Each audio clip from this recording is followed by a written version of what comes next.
আমি আর এভাবে কাজ করতে পারছি না মহারাজ। আমার এ রাজ্যের মন্ত্রী হিসেবে খুব অপমানিত বোধ হচ্ছে। বেশি চুরি চামারি করলে অপমানিত বোধ হয় স্বাভাবিক। কি বললে? হ্যাঁ, আমি চোর? ও সব বাদ দাও তো, আগে বলো তোমার কি সত্যি বোধোদয় হয়েছে? বোধোদয় হলেই ভালো। কারণ চুরি যাওয়া মোহরের পরিমাণ তো ওদিকে আকাশ ছুঁই ছুঁই। এসব কি বলছেন মহারাজ? দেখো মন্ত্রী, বেশি ভণিত আমার ভালো লাগে না। যা বলার তা তাড়াতাড়ি বলুন মন্ত্রী মশাই। এ রাজ্যের একজন ভাঁড়ের বেতন মন্ত্রীর বেতনের প্রায় সমান সমান। তাদের দুজনের বেতনের ভেতরে ফারাক প্রায় নেই বললেই চলে। আমি তো ভাবছি ভাঁড়ের বেতন এই মাস থেকে মন্ত্রীর বেতনের থেকেও বেশ কিছুটা বাড়িয়ে দেব। মহারাজ, আমি বলতে বাধ্য হচ্ছি, আপনি কিন্তু একটু বেশি পক্ষপাতিত্ব করছেন। কোন রাজ্যে এমনটা হয় না। মন্ত্রী মশাই রাগ করবেন না, আপনি একটু খোঁজ নিলে এটাও জানতে পারবেন যে অন্য রাজ্যের ভাঁড়ের বেতন আর মন্ত্রীর বেতনের ভিতরে কেন অত্যধিক ফারাক রয়েছে। এটা আর খোঁজ নেওয়ার কি আছে? অন্য রাজ্যের রাজারা তো আর সবাই নির্দিষ্ট একজনের প্রতি পক্ষপাতিত্ব করেন না, তাই সেখানে সবাইকে তাদের পদ অনুযায়ী বেতন দেওয়া হয়। ভুল কথা। আসল সত্যিটা হলো আমার রাজ্যে মন্ত্রীর থেকেও একজন ভাঁড় বেশি কাজ করে, আর অন্য রাজ্যে তো আর সেটা হয় না। বরং আমাদের মহারাজকে এদিক থেকে ভালো বলতে হবে, কারণ উনি কাজের ভিত্তিতে বেতন দেন না। কি সর্বনাশ! যদি মহারাজ কাজের ভিত্তিতে বেতন দিতেন তাহলে মন্ত্রী মশাই ঘরে একদম শূন্য বেতনে যেতেন। মহারাজ, আপনিও হাসছেন? কোথায় আমার অসুবিধাটা একটু বোঝার চেষ্টা করবেন। দেখুন মন্ত্রী মশাই, আপনি না। থামো গোপাল, থামো। তোমার ওই মাথা ভর্তি টাক আর হাতির মতো। মন্ত্রী, তোমার এতবার বেড়েছে, নিজে একজন সভাসদ হয়ে আরেক সভাসদের চেহারা নিয়ে ব্যঙ্গ করছো। ছি ছি ছি ছি। না না না না না না, এসব আমি একদম বরদাস্ত করব না। বেরিয়ে যাও, বেরিয়ে যাও আমার সভা থেকে। যাও যাও। মহারাজ, মহারাজ, আমার কথাটা একবার শুনুন। মহারাজ, না না, আমার আর কিচ্ছু শোনার নেই মন্ত্রী। তোমার মন কুমানসিকতায় ভরে গেছে। তোমার শুদ্ধাচারের প্রয়োজন। তুমি যদি নিজেকে এই ধরনের মনোবৃত্তি থেকে শুধরে নিতে পারো, তাহলেই আবার এই রাজসভায় ফিরো, না হলে নয়। আমার মাফ করে দিন মহারাজ, এমনটা আর হবে না। ওই যে বললাম, নিজেকে পাল্টাতে পারলে ফিরে এসো। তুমি এক কাজ করো, তীর্থে যাও, মনকে শুদ্ধ করো, তারপর ফিরো। আর হ্যাঁ, অশুদ্ধ মন নিয়ে শুদ্ধতার ভান করে এই রাজ্যে প্রবেশের পর যদি কোনো বাজে কাজে ধরা পড়ো, তাহলে মনে রেখো, তখন এই রাজ্য থেকে সোজা বার করে দেব। যাও যাও, এক্ষুনি বেরিয়ে যাও।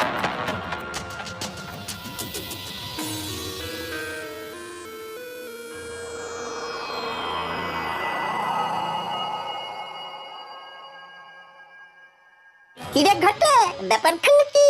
মন্ত্রী মশাই আমাদের ডেকে নিজে এমন উদাস হয়ে বসে কবি টবি হবে নাকি? আমার মনটা খুব খারাপ রে, তার সাথে বেশ রাগও হচ্ছে। কার উপরে? আরে গোপালের চেহারাটা যে হাতির মতো, সেটা বলতেই মহারাজ গেলেন চোটে। আমায় সব সভাসদদের সামনে তাড়িয়ে দিয়ে বললেন মনকে শুদ্ধ করে ফিরতে। ওই দুজনকে আমায় জব্দ করতেই হবে। বুঝেছি বুঝেছি, তাই আমাদের ডেকেছেন, তাই তো?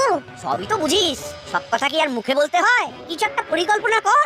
আমাদের হাতটা গরম করে দিন, কাজ হয়ে যাবে।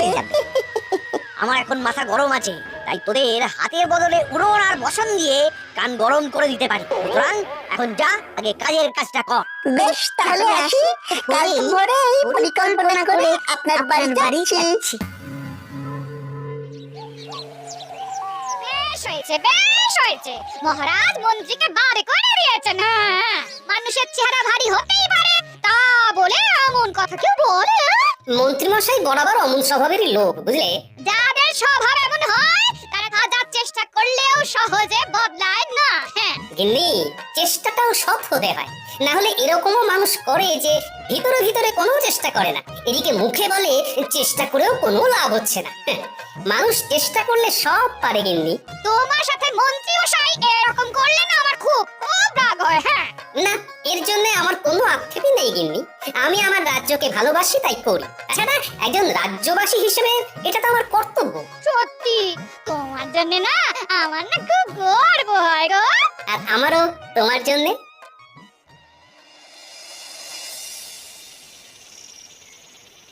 মন্ত্রী মশাই, ও মন্ত্রী মশাই, ওই ওই ওই ওই ওই ওরা এসেছে, ওরা এসেছে। আয় আয় আয়। কিরে বটা, তোর হাতে এটা কি? এটা একটা বহু দূরের রাজ্যের মানচিত্র। আপনাকে এইখানেই শুদ্ধাচারের জন্য যেতে হবে। এই বেটা হতচ্ছাড়া, আমায় শুদ্ধাচারে কোথায় পাঠাবি তা ঠিক করার ভার তোদের দিয়েছি নাকি? আচ্ছা আচ্ছা, শুনুন মন্ত্রী মশাই শুনুন, এই মানচিত্রের জায়গায় আপনাকে আসলে যেতে হবে না। আপনি বৌঠানকে নিয়ে ওই নিজের শ্বশুর বাড়িতে চলে যান এবং ঠিক 7 দিন বাদে এই রাজ্যে আবার ফিরে আসুন। তারপর গায়ে সাদা চাদর এবং ধুতি পরে কপালে বেশ বড় সড়ো তিলক কেটে সবাই গিয়ে বলুন আপনি শুদ্ধ হয়ে এসেছেন। আপনার মনে আর কোনো জটিলতা নেই। আমার যদি জিজ্ঞাসা করে কোথা থেকে গিয়ে শুদ্ধাচারী হয়ে এলাম, আর আমার এই মিথ্যে বলার সাথে এই মানচিত্রটারই বা কি সম্পর্ক? বলছি সব বলছি, শুনুন। মানচিত্রটায় যে রাজ্যটা আছে তার নাম পুণ্যি রাজ্য। সে রাজ্যের রাজা একজন পাগলা, তাই তার রাজ্যে যেই যায় সে আর বেঁচে ফেরে না। তাই আপনি যেদিন রাজসভায় যাবেন সেই দিন হাতে করে ওই মানচিত্রটা নিয়ে যাবেন এবং সবাইকে বলবেন এই রাজ্যে একজন গুরু থাকেন, তার সান্নিধ্যে গিয়েই আপনার এমন আমূল পরিবর্তন ঘটেছে। আর গুরুর নাম জিজ্ঞাসা করলে যাই হোক কিছু একটা ওই বানিয়ে বলে দেবেন, কেমন? আর বলবেন এই গুরু স্বয়ং কৈলাস পর্বত থেকে সাধনা করে ফিরেছেন। উনি সবার সব ধরনের পাপ গ্লানি মুছিয়ে মৃত্যুর পরে স্বর্গ লাভ করার পথ সুগম করে দেন। বলবেন বাবাজি মহারাজকে নিমন্ত্রণ করেছেন। আপনি এমন ভাবে কথাগুলো বলবেন যাতে ওই মহারাজ এবং গোপাল ওই জায়গায় যাওয়ার জন্য আগ্রহ প্রকাশ করে, আর একবার চলে গেলেই নিশ্চিত মৃত্যু। আর আমারও কেউ পথের কাঁটা থাকবে না। গোটা রাজ্যের আমি রাজা হব। বাহ বাহ বাহ, বাহ রে বাহ বটা ঘোড়া। আমার সাথে বদমাশি করে করে তোরাও তো দারুণ পরিকল্পনা করতে শিখে গেছিস দেখছি। বাহ, এবার আমাদের মোহর দিন। পরিকল্পনা তো শুনেই নিলেন, এত তাড়াহুড়ো করিস কেন বলতো? বারে পরিকল্পনাটাও তো তাড়াহুড়ো করেই দিলাম। তার বেলায় একদম ঠিক কাজ হবে, মোহর ছড়বে, এইটাই তো নীতি। দাঁড়া দাঁড়া দাঁড়া, আর বাজে বকিস না।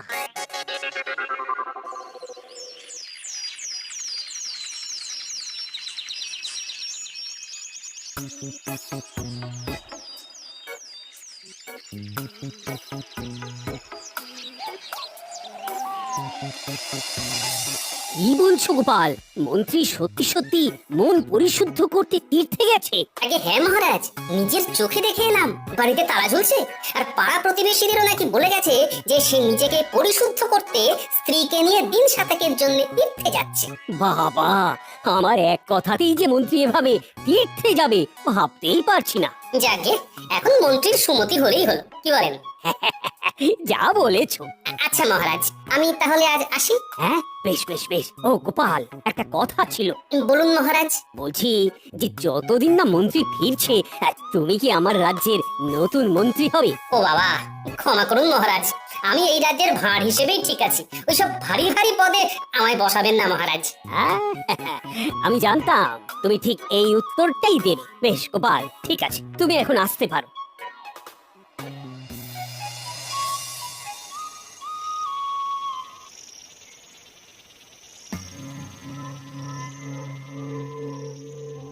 মন্ত্রী মশাই, তার শ্বশুর বাড়ি কেমন ঘুরলেন? শ্বশুর বাড়ি গিয়ে কেমন শুদ্ধাচার করলেন বলুন? বাজে বকিস না, বাজে বকিস না। এই নিশুতি রাত্রে তোদের কথা মতো ছুটে ছুটে এলাম।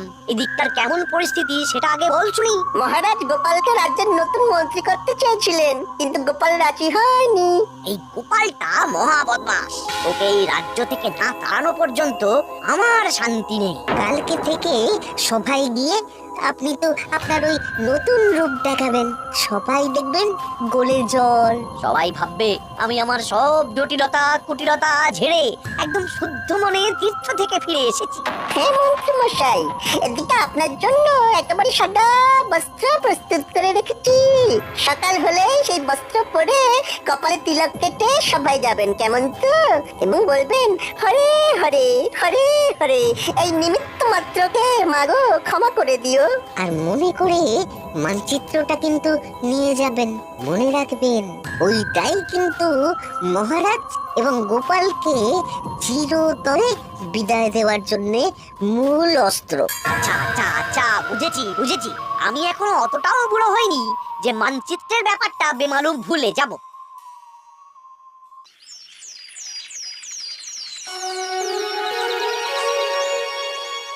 তাহলে সবাই বলছো নতুন পদ্ধতিতে কাজ করতে কোনো রকম অসুবিধে হচ্ছে না, তাই তো? মহারাজ বেশ, শুনেও ভালো লাগছে। তোমরা এভাবেই সবাই একে অপরের পাশে থেকে মন দিয়ে কাজ করে যাও। হ্যাঁ মহারাজ।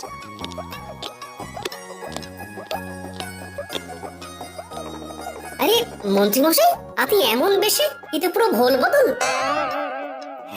মন্ত্রী তুমি?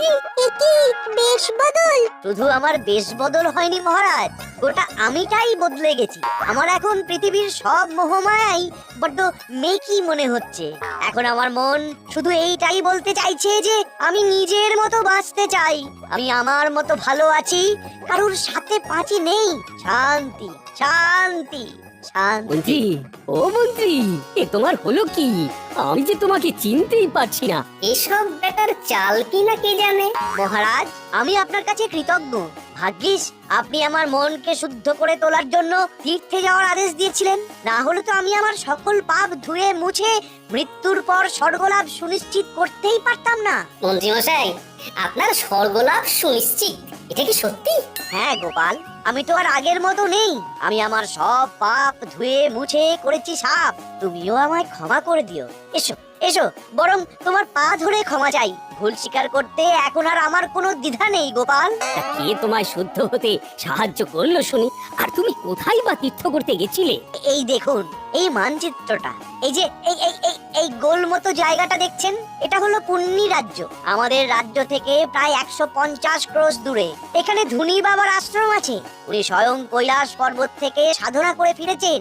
এই বাবার কাছে গেলে উনি এমন এক জল দেন যা দিয়ে স্নান করলে সবার পাপ মুছে গিয়ে স্বর্গলাভের পথ সুগম হয়ে যায়। এছাড়া ধুনি বাবাই বোঝান আসল জীবনের অর্থ কি, মায়া মোহ কাটিয়ে কিভাবে সাদা সিধে জটিলতা কুটিলতাবিহীন জীবনযাপন করা যায়। হরে হরে। মা গো, অপরাধ না নিয়ে ক্ষমা করে দিও মোরে। আর হ্যাঁ মহারাজ, উনি আপনাকেও কিন্তু সেখানে অনেকবার করে যাওয়ার জন্য আমন্ত্রণ জানিয়েছেন। আমিও নিজের জীবনে অজান্তে কতই না পাপ করে ফেলেছি, তাই সেই সব পাপের বোঝা ঝেড়ে ফেলে আমিও আমার মৃত্যুর পর স্বর্গলাভ সুনিশ্চিত করতে চাই। মন্ত্রী, আমি ধনী বাবার আশ্রমে গিয়ে জীবনের আসল অর্থ বুঝতে চাই। আমি ওনার নিমন্ত্রণ রক্ষা করতে চাই। মহারাজ, এত তাড়াতাড়ি কোনো সিদ্ধান্ত নেবেন না। আমার মনে হয় যে নিজের চোখে দেখছো তো মন্ত্রীর কি আমূল পরিবর্তন ঘটেছে। এরপরে আমি আর ধনী বাবার কাছে না গিয়ে থাকতে পারি, বরং তোমারও আমার সাথে যাওয়া উচিত। আগে মহারাজ, আমি? আচ্ছা বেশ, আমিও যাব। মহারাজ না না না, দেখো, সবাই মিলে এক্ষুনি গেলে হবে না। আগে আমি আর গোপাল ঘুরে আসি, তারপর তোমরা দলে দলে যেও। একদম ঠিক। তাহলে মহারাজ, কবে রওনা দেবেন? কাল একদম ভোরেই রওনা দিতে চাই, বেশি দেরি করে তো লাভ নেই। আচ্ছা মন্ত্রী, আমি যেহেতু কদিন থাকছি না, তাই তুমি একটু কষ্ট করে রাজ্যটা সামাল দিও, কেমন? মহারাজ, আমায় আবার এসবের মধ্যে কেন জড়াচ্ছেন? রাজ্যপাঠ আমি যে দিয়েছি ছেড়ে। এই কটা দিন একটু সামলে দাও মন্ত্রী, আমি কিছু শুনতে চাই না। বেশ মহারাজ, আপনি যখন বলছেন তখন তাই হোক। ও মন্ত্রী, আরেকটা কথা, বাবার কাছে যাওয়ার জন্য কি কোনো রকম বিশেষ নিয়মপত্র আছে? মহারাজ, সমস্ত অহংকার ছেড়ে, রাজবেশ ছেড়ে, সৈন্য ছাড়া একদম আর 5টা সাধারণ মানুষের মতো পায়ে হেঁটে যান, তাহলেই দেখবেন বাবা আপন করে নিয়েছেন। বুঝে গেছি বুঝে গেছি।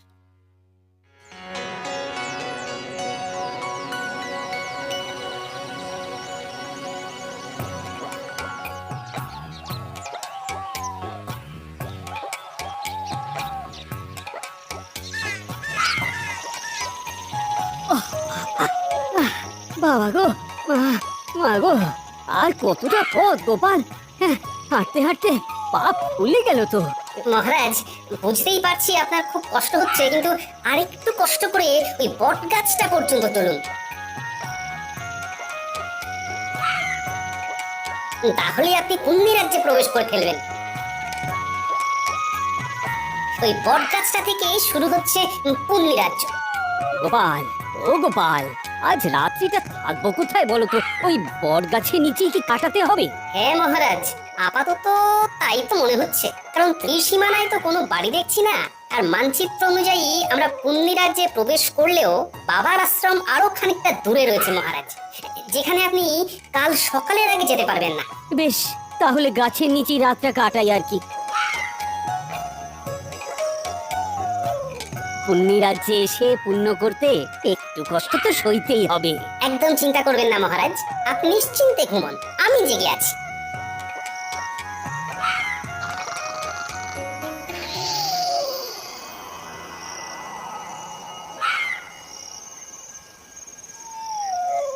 মহারাজ তো ঘুমোচ্ছেন দেখছি, এদিকে ভোর হতেও খুব দেরি নেই, আমি বরং এই সুযোগ একটু ঘুমিয়ে নিই। এই গোবা, কি করবি বলতো? রাত তো শেষ হতে চললো, এখনো আমাদের ওই দুজনের মধ্যে কেউ একটা উত্তর ধরতে পারলাম না। দেখাবা এরকম আমাদের পাগলা রাজার মতন কাউকে নিয়ম তৈরি করতে দেখেছিস? কি যে নিয়ম, প্রত্যেক প্রহরী কি কিনা বাধ্যতামূলক ভাবে প্রতি রাত্রে একটা করে চোর ধরতেই হবে। সত্যি আপাদ মস্তক খেপা রাজা। আরে আরে ওই গোবা, ওই দেখ, দুজন লোক বট গাছের নিচে শুয়ে, ওদেরকে ভিনদেশি চোর বানিয়ে ধরে নিয়ে যাবি? তাই করি চল, না হলে আমরা আপাদমস্তক পেটে মার খাবো। চল চল ধরি বেটাদের। এই কে কে কে তোমরা হাত পা বাঁধছো কেন? আমরা কিছু করিনি, আমাদের বেঁধো না, ছেড়ে দাও। চল বেটা চল, চোর সাজবি চল।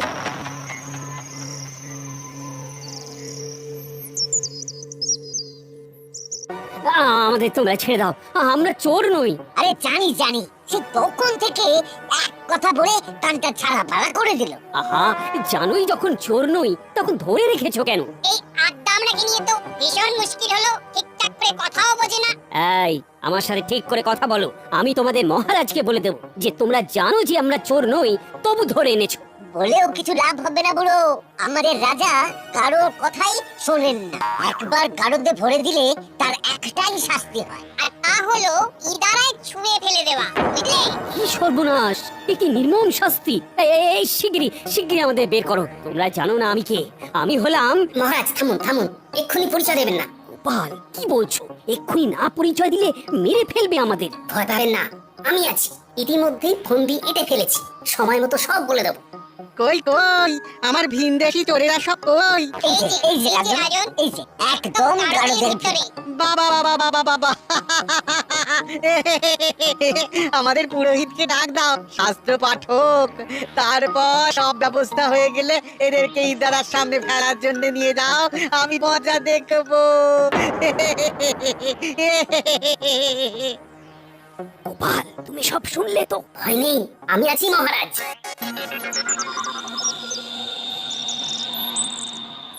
তাহলে সব প্রস্তুত তো? হ্যাঁ, এই এই তুমি তুমি ওদিকে ওনার কাছে যাচ্ছ কেন?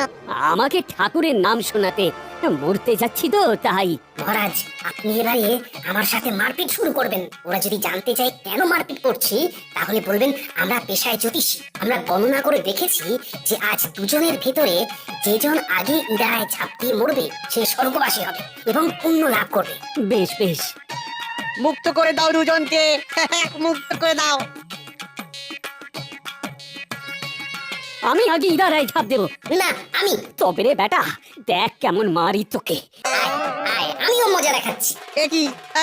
এই, তোমরা থামো, তোমরা থামো, তোমরা থামো, তোমরা কারা তুমি? হ্যাঁ, এভাবে মারপিট করছো কেন? আমরা জ্যোতিষী, গণনায় দেখেছি যে আজকে ইদারায় ঝাঁপ দিয়ে আগে যে মরবে সে পুণ্য লাভ করবে এবং স্বর্গবাসী হবে। কি তোমরা চোর নও? আজকে যে ছাপ দেবে সে স্বর্গবাসী হবে, পুণ্য লাভ করবে। হ্যাঁ, তাহলে তোমরা আর কষ্ট করে ছাপাবে কেন? আমি ছাপ দিচ্ছি, আমার পুণ্য লাভ হবে, স্বর্গবাস হবে। দুটোরই প্রয়োজন আছে। এই 1 2 3। রাজন, উফ, কি বাঁচান বাঁচলাম বাবা। আমরা আমরা এখন কি করব? তোমরা শিগগির আগে ওনাকে তোলার ব্যবস্থা করো। আসলে আজকে এরকম কিছু ঘটবেই না। আর আমরা কেউ জ্যোতিষীও নই। উনি হলেন কৃষ্ণনগরের মহারাজ রাজা কৃষ্ণচন্দ্র, আর আমি হলাম গোপাল ভাঁড়। আমরা এখানে ধনী বাবার আশ্রমে যাব বলে এসেছিলাম। কি ধনী বাবার আশ্রম? কিন্তু এখানে তো এইরকম কোন আশ্রম নেই। ঠিক বলছো? হ্যাঁ, ওর ঠিকই বলেছে। বেশ বুঝে গেছি আসল ব্যাপারখানা কি। আমরা চললাম, তোমরা ওনাকে বাঁচাও।